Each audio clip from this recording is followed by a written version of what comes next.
Welcome back to Iraqi Dinar Alert. For nearly 2 decades, one single question has kept the global Iraqi dinar community awake at night. What happens to me, the dinar holder, the very day the Iraqi dinar revalues? People from all over the world, from the United States and the UK to Pakistan and the Philippines, have bought Iraqi dinar hoping that one day its value will skyrocket against the US dollar. Some of you hold a few 100,000 dinar. Some of you hold millions. Some even hold billions. But the biggest mystery has never been if a revaluation, or RV, could happen. The real mystery is what will actually happen the moment it does. Will your bank call you? Will you become instantly rich?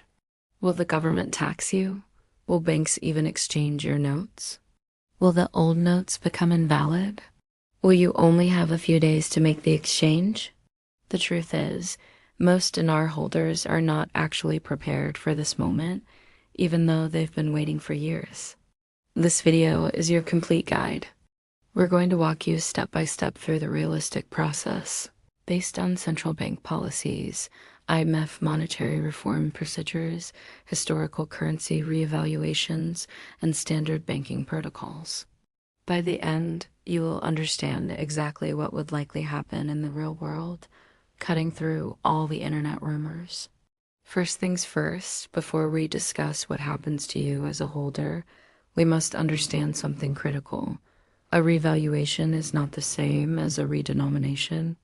This is extremely important. A revaluation, or RV, means the currency gains value compared to other currencies. For example, if the rate goes from 1,300 dinar to $1 to just 3 dinar to $1, your money becomes dramatically more valuable. Redenomination, on the other hand, is just removing zeros without increasing your real wealth. For example, if you have 1 million dinar after a redenomination, you might have 1,000 new dinar, but the value stays exactly the same. It's just a cosmetic change. Many people confuse these two events. But here is the key. Iraq has announced multiple times that their monetary reform plan includes deleting the zeros, but also restoring international value.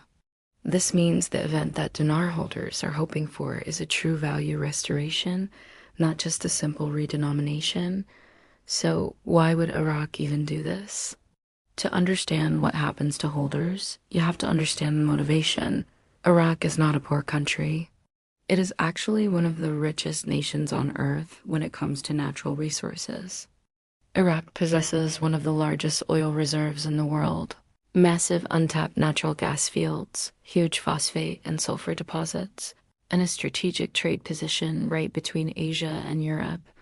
But after 2003, Iraq's currency collapsed. War destroyed the banking system, hyperinflation took over, and the government had to issue large denomination notes just to make daily life possible. That's why we have the 25,000 and 50,000 dinar notes today. Now, Iraq is trying to rejoin the global economy, attract foreign investors, fully enter the World Trade Organization, and strengthen its entire banking sector. A weak, non-tradable currency prevents all of that. Therefore, monetary reform isn't just a wish, it becomes a necessity.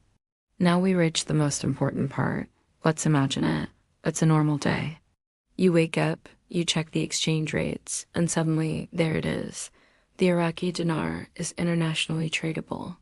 This is what would realistically happen step by step. Step 1, Forex listing.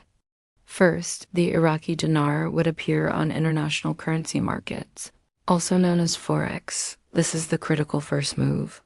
Right now, the dinar is restricted and not tradable internationally. After an RV, banks worldwide could finally buy and sell it freely. You would see it listed on platforms like Bloomberg, Reuters, Forex apps, and on the exchange boards inside major banks. This would be the first real, undeniable confirmation, not a YouTube video, not a rumor, but hard data on global financial screens. Step 2, bank announcements. Within hours, or maybe a few days, major international banks would start issuing official statements. Think of banks like JP Morgan, HSBC, Citibank, and major Middle Eastern banks. They would announce something like, "We are now accepting Iraqi dinar for exchange at our branches." This is the moment when everything becomes real for dinar holders. Step 3. The exchange window opens. Now, you would not be flying to the Central Bank of Iraq. You would simply go to an authorized exchange bank in your own country, just like you would if you were exchanging euros or British pounds. You would take 2 things with you: your physical dinar notes and your personal identification. The bank would then verify the authenticity of your notes, checking the serial numbers and all the anti-counterfeit security features. And here's a key detail: you would not walk out with suitcases full of cash. For your own safety and for regulatory compliance, the bank would deposit the exchanged funds directly into your bank account. You would receive a bank deposit, not a pile of money. Now, what about one of the biggest fears in the community? Will my old 25,000 dinar notes become worthless? This is highly, highly unlikely. Why? Because a country's currency is built on trust. If Iraq were to suddenly invalidate all the notes held by people and investors around the world, no one would ever trust Iraq again. No country would want to trade with them, and they would face massive international lawsuits. Instead, the normal process used by countries worldwide is a dual circulation period. This means the old notes remain valid for years, while new, lower denomination notes are slowly introduced to replace them. We've seen this happen before. Countries like Kuwait, Germany, and Turkey all honored their old notes during their currency reforms. So, will you become instantly rich? Here's the honest answer. It depends entirely on the final exchange rate. Let's do the math. If the new rate is $1 to 1 dinar, then 1 million dinar would equal $1 million. But if the rate is, say, 10 cents, then your million dinar is worth $100,000. If the rate is only 1 cent, that's $10,000. The rate matters more than the event itself. Many people hope for the old rate from the 1980s, around $3.22, but no government has ever confirmed that specific number. Be realistic about the possibilities. Now, let's talk about what happens immediately after you exchange. This is where most holders are completely unprepared. After you exchange, you suddenly become a person with a large amount of new funds in your bank account. The bank will absolutely monitor this transaction and report it to financial regulators. It will be classified as a large currency gain. This automatically triggers a financial compliance review. This isn't to say you're in trouble, but it's part of standard anti-money laundering laws around the world. You may need to show proof of where and when you bought your dinar, like purchase receipts or information from the currency dealer. This is why it's so important to always keep your proof of purchase safe. And now for the biggest shock for many taxes. A lot of holders think, I get to keep all the money. That's not always true. In many countries, this exchange is considered a capital gain, and that gain is taxable income. Depending on where you live, the government may tax you anywhere from 10% to 40% of your profit. This often becomes the biggest and most unwelcome surprise for newly wealthy individuals. Beyond the financial, we need to talk about the psychological impact. Strangely, the hardest part for many won't be the exchange itself. It will be the emotional shock that follows. There's a documented phenomenon called sudden wealth syndrome. People who come into a lot of money quickly often panic. They make terrible investments, they get scammed by fake advisors, and they feel isolated. Lottery winners often go bankrupt within 5 years, and dinar holders could face the exact same risk if they're not careful. So, what should you absolutely not do after an RV? Immediately after you exchange, avoid these mistakes. Do not run out and buy luxury cars. Do not tell everyone you know. Do not post about it on social media. Do not trust random wealth managers who suddenly contact you. Do not get pulled into risky crypto scams.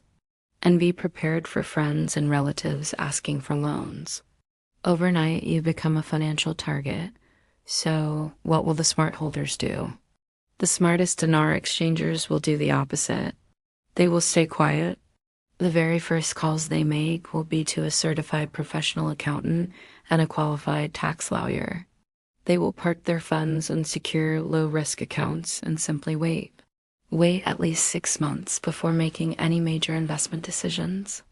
Give yourself time to adjust. Wealth preservation is far more important than risky wealth creation at that stage. So, to conclude, the revaluation of the Iraqi dinar, if it occurs, would not be chaos. It wouldn't be secret government redemption centers or instant cash handouts.